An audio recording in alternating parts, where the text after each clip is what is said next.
Andrés Manuel López Obrador, or Amlo. The guy's got quite a reputation. He's a lifelong activist who's a left-wing, socially conservative, pragmatic iconoclast. Doesn't fit neatly into any of those categories, to be honest. So here's 5 things you need to know about him.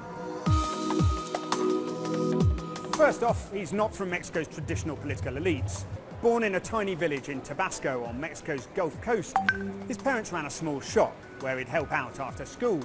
And when he moved into politics, it was indigenous rights that he became an activist in, often seen clashing with police during the oil blockades of the 1990s. Throughout his life, López Obrador has changed his political colours at will. He started off with the centre-right party, the PRI, and by 2000, as mayor of Mexico City, that was with the party of the left. But his opponents call him a cheap populist and compare him to Hugo Chavez, the late Venezuelan leader, saying he'll take Mexico towards state-run socialism. Vamos!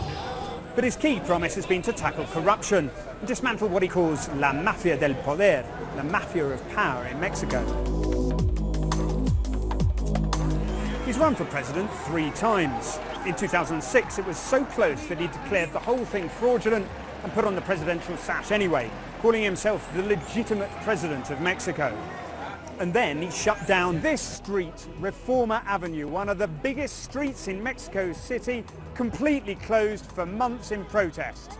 In a city with traffic this bad, utter chaos.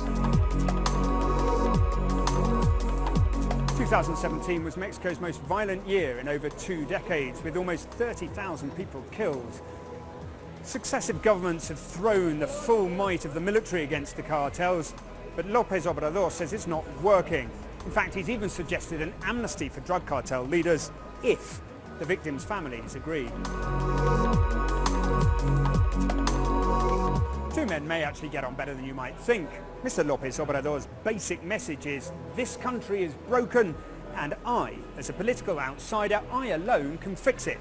Plus, President Trump has threatened to rip up NAFTA, the free trade agreement between Mexico, the US and Canada, which Amlo has long said is unfair to Mexican farmers. Still, it won't be all sweetness and light. Immigration, drugs, the border wall, these and other issues are pretty likely to cause the 2 men to butt heads.